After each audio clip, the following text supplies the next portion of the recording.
तो मैं रोमित रक्षा। मैं आज राघव चड्ढा जी के बारे में बात करना चाह रही थी। कोई एक राघव चड्ढा जी थे जो युवाओं के बारे में बहुत बात करते थे कि 28 दिन का रिचार्ज क्यों है, 2 दिन का जो है उनका पैसा ले लिया जाता है। और बहुत ज़्यादा युवाओं के बारे में बेचारे चिंता करते थे। कहते थे कि युवा जो हैं हर जगह मारे जा रहे हैं, युवाओं के लिए कानून बनना चाहिए। जब सबके लिए छुट्टी है तो युवाओं के लिए भी 2 दिन की छुट्टी होनी चाहिए। यानी कि युवाओं के बारे में उन्होंने इतना बात किया कि लोग युवा ज़्यादा करके हमारे देश में युवा ही तो हैं, वो उनके फ़ैन हो गए उनके। और कूलर भी हो गए थे, फिर उसका एसी भी हो गए। फिर धीरे धीरे राघव चड्ढा जी जो है वो बात करने लगे युवाओं के बारे में। तो हमें लगा कि अब तो भाई हमारा नेता मिल गया, हमारे राघव चड्ढा को प्रधानमंत्री होना चाहिए था क्योंकि पढ़े लिखे हैं। फिर मैंने कुछ दिन के बाद देखा कि राघव चड्ढा जी तो भाई जिसकी चड्डी उतार रहे थे वहाँ जाके चड्ढा पहनने लगे वो। अब क्या किया जाए। तब से मेरा हर नेताओं से विश्वास टूट गया कि कोई भी अब बदल सकता है। अभी देख लीजिए अश्विनी घोष बेचारी, बताइए उसको बेचारी कह रहे थे कि मैं वो चड्ढा नहीं जो चड्डी बन जाऊँ। बताइए बेचारी वो भी बन गई। क्या बात, इतनी क्रांतिकारी सब बात करते थे। मुझे लगा इससे बड़ा कोई देशभक्त ही नहीं है। मैं तो कहाँ, मैं छोटी सी, लेकिन मैं क्या बताऊँ आपको। मैं यही राघव चड्ढा जी से कहना चाहूँगी कि युवाओं के जो भगवान बन रहे थे बेचारे, अभी जंतर मंतर पे जो हमारे युवा हैं, असली वाले युवा, मुझे लगता है ये राघव चड्ढा जी जो है ये अभी जिस सरकार में गए हैं उस ओल्ड लीडर्स नेता जो है उनको शायद वो मान रहे थे कि वो युवा है, वो उनके बारे में शायद बात कर रहे थे ना।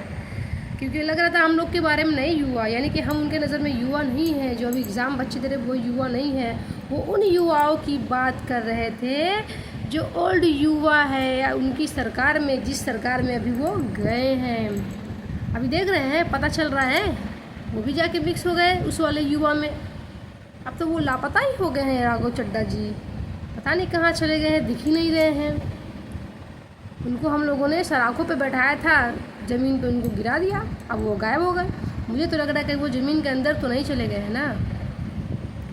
जंतर मंतर पे जो है प्रोटेस्ट हो रहा है तो वहाँ पे उनको आना चाहिए, वहाँ पे भी तो युवा है। मैंने कहा ना, लग रहा है ये हम लोगों की बातें नहीं कर रहे थे, वो कोई और युवा की बात कर रहे थे जो ओल्ड युवा है, जैसे कि धर्मेंद्र प्रधान और भी युवा। ठीक है, तो मैं यहाँ पे यही कहना चाहूँगी कि राघव चड्ढा लापता हो गए हैं, अब इन्हें हम छोड़ते हैं। अब अभिजीत दीपके जी आए हैं तो मैं उनको बहुत बहुत शुक्रिया उनका अदा करूँगी। मैं उनको कहना चाहूँगी कि आप इतनी अच्छी अपनी लाइफ छोड़ करके जो हम लोगों के लिए लड़ रहे हैं, तो अपना QR कोड फ़ोन पे एक CIP करके जो है फ़ंड बनाएं ताकि जो प्रोटेस्ट करते हैं उनको खाने के लिए दिक्कत ना हो। क्योंकि जो भी वहाँ पे प्रोटेस्ट कर रहे हैं तो उन्हें भूख लगेगी, प्यास लगेगी, गर्मी बहुत ज़्यादा है। तो व्यवस्था के लिए आप एक CIP करके फ़ंड बनाएं ताकि हम लोग जो नहीं आ पा रहा है वो आपको जो है ऑनलाइन करके पे कर सके, यानी कि अपना फ़र्ज़ वो निभा सके। ठीक, कोई निभाए ना निभाए लेकिन युवा निभाएंगे। ठीक है, तो कि हम नहीं चाहते कि हम लोग का जो 93 वाले जो जीन थे वो तो ख़त्म हो गए, जेन जी, और अब जो है उनका तो समय जा ही रहा है, फिर जो आने वाले उनका तो बना रहे फ्यूचर। ठीक है, तो फ़ंड बनाए अपना, यूट्यूब पे, फेसबुक पे और इंस्टाग्राम पे QR कोड वगैरह डालें ताकि हम लोग आपकी हेल्प कर सकें। क्योंकि बहुत महंगाई है, कोई भी वहाँ पे जाएगा, हम जैसे लोग हैं तो हम जैसे लोग नहीं जा सकते। क्योंकि हम लोग जैसे मिडिल क्लास के और गरीब लोग हैं तो कमाते हैं, रोज़ जाना पड़ता है। प्राइवेट में बहुत ज़्यादा स्ट्रगल, यानी कि 10-10 घंटे काम रहते हैं, थक जाते हैं हम लोग। छोड़ देंगे तो इसको तो सैलरी वगैरह जानबे करते हैं, कट जाएगा, चाहे निकाल देंगे तो घर में प्रॉब्लम हो जाता है। ठीक, तो जब देश में प्रॉब्लम है तो नेताओं को नहीं फ़र्क पड़ रहा है तो घर का तो बात ही छोड़ दीजिए। ठीक है, उनके सामने तो कीड़े मकोड़े हैं हम लोग। तो हम लोग अगर वहाँ पे नहीं आ सकते हैं तो हम आपको जो है